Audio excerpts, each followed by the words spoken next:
¿Quién como Dios? Nadie como Dios. Bienvenidos a la meditación del Santo Evangelio del día de hoy. Vamos a colocarnos en una posición cómoda. Vamos a aquietar nuestro cuerpo, nuestra mente. Vamos a disponernos para este encuentro con Dios, para poder escuchar esas palabras que nuestro Señor Jesucristo tiene para cada uno de nosotros. Vamos a iniciar en el nombre del Padre, del Hijo, del Espíritu Santo. Amén. Vamos a cerrar un momento nuestros ojos y vamos a clamar al Paráclito Divino, al Espíritu Santo, para que nos ilumine, para que nos ayude a entender estas palabras que hoy nuestro Señor Jesucristo tiene para cada uno de nosotros. Vamos todos a decir: ven Espíritu Santo, ven por medio de la poderosa intercesión del Inmaculado Corazón de María, tu amadísima esposa. Ven Espíritu Santo, ven por medio de la poderosa intercesión del Inmaculado Corazón de María, tu amadísima esposa. Ven Espíritu Santo, ven por medio de la poderosa intercesión del Inmaculado Corazón de María, tu amadísima esposa. Amén. Ven Paráclito Divino a iluminarnos, a fortalecernos. Ayuda a disponer nuestro corazón, nuestra mente, nuestra alma para este encuentro con Dios, para poder entender estas palabras que hoy nuestro Señor Jesucristo tiene para cada uno de nosotros. Ayúdanos, Paráclito Divino, baja sobre cada uno de nosotros. Ayúdanos a darnos los dones, las gracias, los carismas para poder entender este Evangelio, para poder entender estas palabras que nuestro Señor Jesucristo tiene para cada uno de nosotros. Del Evangelio según San Lucas, capítulo 9, del 18 al 22. Una vez que Jesús estaba orando solo, en presencia de sus discípulos, les preguntó: ¿quién dice la gente que soy yo? Ellos contestaron: unos que Juan el Bautista, otros que Elías, otros dicen que ha vuelto a la vida uno de los antiguos profetas. Él les preguntó: ¿y vosotros quién decís que soy yo? Pedro tomó la palabra y dijo: el Mesías de Dios. Él les prohibió terminantemente decírselo a nadie y añadió: el Hijo del Hombre tiene que padecer mucho, ser desechado por los ancianos, sumos sacerdotes y escribas, ser ejecutado y resucitado al tercer día. Palabra del Señor, gloria a ti, Señor Jesús.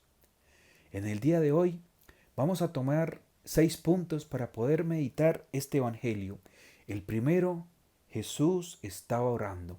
Es una invitación clara de nuestro Señor Jesucristo a estar en oración, en continua oración, estar en ese diálogo con nuestro Padre, con nuestro Dios, a no tener miedo, a estar orando, a contándole todo a Él, a disponer siempre nuestro corazón para ese diálogo. El segundo punto es esas 2 preguntas de Jesús que les hace: ¿quién dice la gente que soy yo? Y luego: vosotros, ¿quién decís que soy yo? Estas 2 preguntas se hace Él como cuestionando: ¿qué ha pasado? ¿Qué entiende la gente? ¿Qué entiende su pueblo? Y mire que la primera respuesta es una respuesta vana, que los judíos estaban confundidos, que no había una respuesta unánime a esta pregunta. Pero mire qué impresionante que Pedro luego toma la vocería y él responde: tú eres el Mesías, el Hijo de Dios. Mire qué impresionante. En otros evangelios, al narrar esta situación, en Mateo 16, capítulo 16, versículo 17, nos dice que Jesús, cuando Pedro responde, dice Jesús: dichoso tú, Pedro, porque esto no te lo ha revelado ni el cuerpo ni la sangre, sino mi Padre que está en el cielo. Mire qué impresionante, que reconocer a Cristo, que es el Mesías, ya es un regalo de Dios. Nosotros en este camino ya hoy reconocemos ese primer regalo del Padre, que es reconocer a Jesús como nuestro Mesías, como el que debía que venir. Mire qué impresionante. Tercer punto: el papá de Pedro. Mire que cuando él cuando Jesús hace la primera pregunta, todos responden.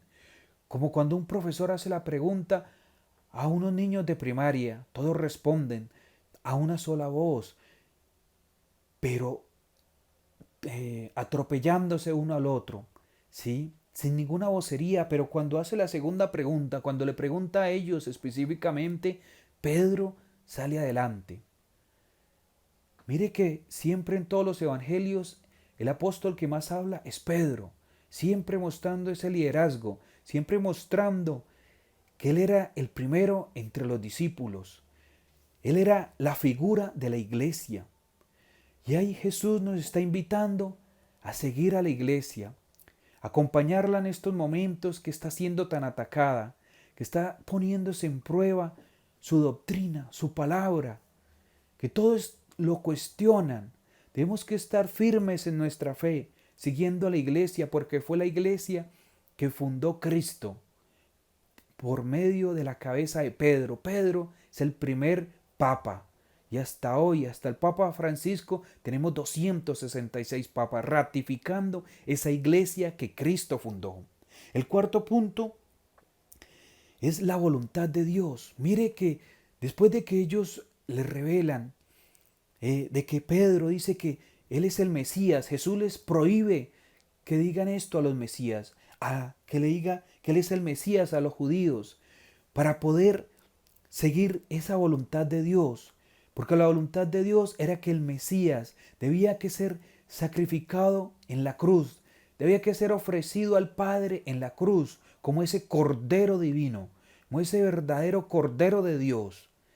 Y por eso Él les prohíbe eso, para poder que se siga la voluntad de Dios. El quinto punto es el anuncio de la muerte de Cristo. Mire que Cristo prepara a sus discípulos para esta gran prueba, para esta gran atribulación, y así nos prepara a nosotros. Siempre nos está preparando para esas pruebas, para esas dificultades que se nos presentan en el camino, en el día a día. Entonces siempre dejémonos formar por Cristo, siempre estemos seguros que Él está ahí antes, durante y después de cada prueba, que Él siempre está orando y nos está acompañando en cada momento. Y el sexto punto está en la primera lectura. En Eclesiastés dice, todo tiene su tiempo. Entonces no nos preocupemos de nuestras dificultades, de nuestros problemas en estos momentos, porque todo pasará.